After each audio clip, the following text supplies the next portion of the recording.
बंदरिया का भी नाम सही से लीजिए ना सर। जानवर भी अच्छा है सर। ऐसे लोगों से बॉलीवुड से बैन कर देना चाहिए। इनको पूरे बिहार में इनका सिनेमा नहीं देखना चाहिए सर। मिल गई वो महिलाएं हैं, उनका रेस्पेक्ट करना मेरा काम है। मैं कंगना रनावत नहीं हो सकता हूँ। मैं उतना संस्कारहीन नहीं हूँ। नमस्कार, मेरा नाम ज्ञानेश्वर है और आप देख रहे हैं लाइव सिटीज। मेरे साथ हैं पप्पू यादव जी। किसी परिचय के मोहताज नहीं है, बहुत खरी खरी बात करते हैं। और आज बात करेंगे हम कंगना रनौत के उस बयान पर कि 2014 के पहले जो देश को मिली हुई आज़ादी थी वो भीख में मिली आज़ादी थी। मतलब महात्मा गांधी की कुर्बानी, शहीद भगत सिंह की चर्चा और जितने भी हमारे स्वतंत्रता सेनानी हुए, सुभाष चंद्र बोस, मौलाना अबुल कलाम आज़ाद, सब बेकार, सब भिखारी थे। पप्पू यादव जी, कंगना रनौत कह रही हैं देश को आज़ादी, असली आज़ादी 2014 में मिली। क्या कहना चाहते हैं? मुझको तरस आता है। पहले तो मैं लाइव सिटीज के द्वारा बधाई देता हूँ। छठ खत्म हो गई बिहार की खुशहाली की, और आपको धन्यवाद देता हूं कि आप हमेशा एक ऐसे इशू जो कंट्री के 130 करोड़ लोगों को आहत पहुंचाता है। लेकिन मुझको एक बात समझ में नहीं आती है कि सन 47 या 42 की बात हम करते हैं तो देश के 74-87% लोग, 80-87-90% लोग कहते हैं कि वह आज़ादी हमारी ज़िंदगी को बदला है। और अभी भी कुछ लोग ऐसे हैं जो 2014 की बात करते हैं। तो ऐसे मूर्खों के ही कंगना रनावत हैं। ऐसे ये सन 47 में पैदा तो ये हुए नहीं थी। पैदा तो अब हुई है जब इनको विरासत में मिस कॉल मारल तक किस दबका हो। वो गाना तो ये सुनी नहीं होगी, मेरा जूता है जापानी, सर पे लाल हिंदुस्तानी, चल अकेला चल अकेला चल अकेला, तेरा मेला पीछे छूटा, राही चल अकेला। लेकिन कंगना रनौत भी बड़ी अदाकारा है। बाप रे बाप, पद मिला है भैया। इस देश में तो आजकल यदि आप अरिजीत को ले आइएगा बिहार या हिंदी भाषी इलाके में तो उसका व्यूअर्स घट जाएगा। उसके सुनने वाले फॉलोवर अलग हैं। और सर ऐसे लोगों को मुखिया जी मन होखत आब हट जाता पाछे में आबेद। अब ऐसे लोगों की व्यूअर्स बढ़ गई है। लेकिन कंगना रनौत को भी के बारे में भी चर्चा यदि इस कंट्री गंभीरता से ले ले। और भैया मुझको तो आजकल तो बंदर नाचता है उसके लिए भी भीड़ लग जाती है, जेसीबी लगता है उसके लिए भी भीड़ लग जाती है। वो पगला कोई पागल आदमी माथा नीचे पैर ऊपर भभू तगा लेता है। कंगना रनौत बंदर नहीं ना, बॉलीवुड की इतनी टॉप बात है सर।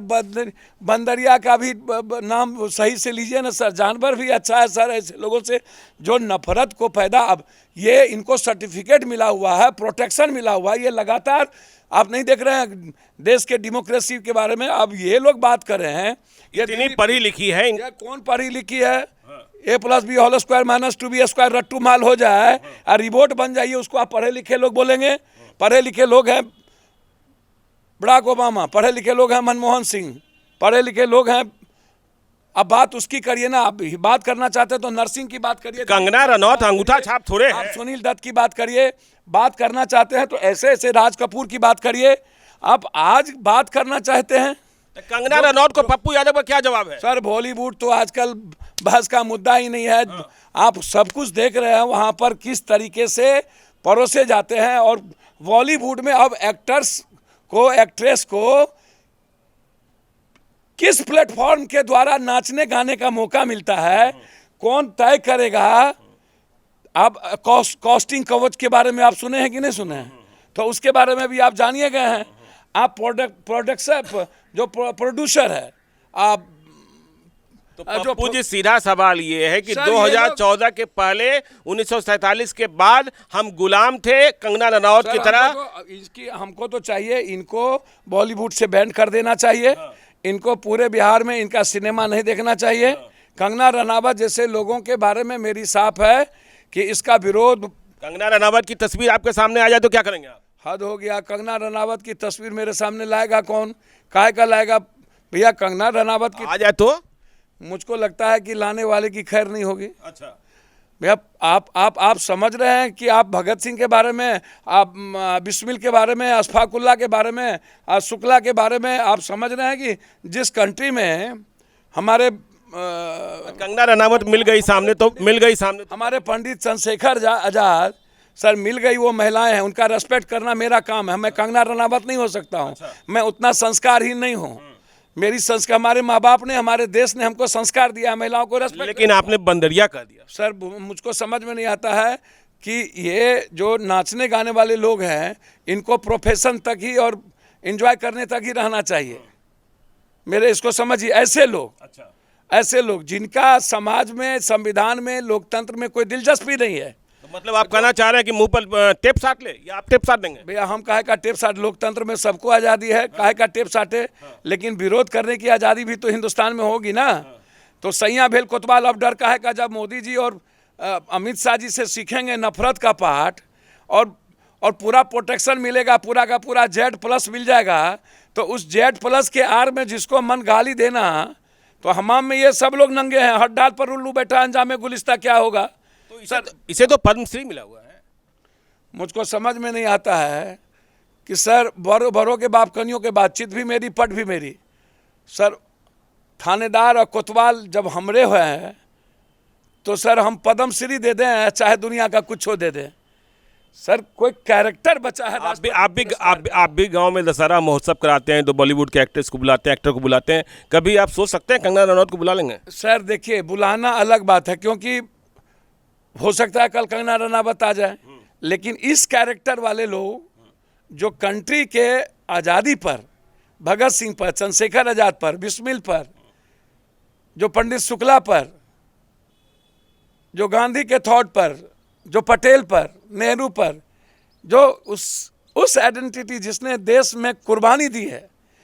104 में 84 सिख ने फांसी दी, दलित मुसलमानों की, आम लोगों की कुर्बानी हुई है। चलिए एक बात हम कंगना रनौत पर ही आते हैं। 2014 से पहले मिली आज़ादी और 2014 के बाद मिली आज़ादी, दोनों में फ़र्क क्या मानते हैं? सर मुझको तो एक बात समझ में नहीं आती है, 2014 के पहले जो आज़ादी थी वो गीता, कुरान, बाइबिल, इनका सामंजस्य था, इनका समावेश था, सर्व धर्म संभव था, वसुधैव कुटुंबकम था, सार्वभौमिकता था, मानव कल्याण था, मानवता था, इंसानियत थी, सर भाषा का सम्मान था, धर्म का सम्मान था, जाति व्यवस्था का सम्मान था।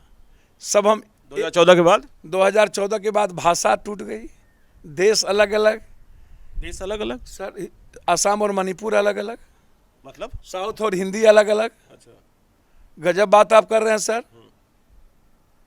सब जगह अपनी भाषा, अपनी राग, असम में कुछ, कहीं कुछ। तो सबका साथ सबका विकास है सर। असम और मणिपुर में जब युद्ध होता है, गोली चलती है, कभी आज़ादी के बाद सुने हैं कि किसी दो स्टेटों के चलते गोलियां चली हो, दो पुलिस के बीच में? कभी आपने सुना है कि कब्रिस्तान, शमशान, ईद, बकरीद, हिंदू मुसलमान, ब्राह्मण राजपूत, कभी मुसलमान आतंकवादी, या कभी सिख आतंकवादी, या कभी जाट आतंकवादी, या कभी दलित उग्रवादी? कभी हिंदुस्तान में आपने ये सुना? कभी आपने सुना कि ब्राह्मण राजपूत का झगड़ा? कभी आपने सुना कि इस तरीके से? ठीक है, मंडल कमीशन एक आइडियोलॉजी थी, तो वहाँ पर समाज बटा, विचारधारा पर बटा, कमंडल पर विचारधारा पर बटा। तो विचारधारा पर बटना अलग चीज़ है सर, लेकिन सत्ता और वोट के लिए जाति और धर्म का, अब मजहब का, जो भारत का कंप्लीट सॉवरन कल्चर है, जो दुनिया हमको वाच करती है, उसी लोकतंत्र पर हम बाबा साहब अम्बेडकर जैसे व्यक्ति ने, सुभाष चंद्र बोस, सरदार पटेल, भगत सिंह, चंद्रशेखर आज़ाद, गांधी जैसे, नेहरू तो आप भी डिमांड करें कंगना रनावत का जो पद्मश्री अवार्ड उसे वापस ले जाना चाहिए? पद्मश्री अवार्ड उसको मिलना ही नहीं चाहिए था, बिल्कुल वापस ही नहीं लेना है सर। उनको वैसे लोगों के पिक्चर को कंप्लीट बैन करना चाहिए। चलिए, तो देखिए पप्पू यादव जी ने कहा कि कंगना रनावत की तस्वीरों को हम देखना पसंद नहीं करते हैं, वह बंदरिया से भी गई गुजरी है। देखिए, विवादास्पद बयान है, लेकिन खैर चलिए, पप्पू यादव जी खड़ी खड़ी बोलते हैं। तो आगे और क्या होता है देखिए, बवाल तो छिड़ा ही हुआ है। तो आप देखते रहिए लाइव सिटीज को। यदि अब तक आपने हमारे यूट्यूब चैनल को सब्सक्राइब नहीं किया है तो जरूर कर लीजिएगा, और यदि इस वीडियो को आप फेसबुक पेज के माध्यम से देख रहे हैं तो पेज को लाइक कीजिएगा, ट्विटर पर भी हमें फॉलो कीजिए। धन्यवाद।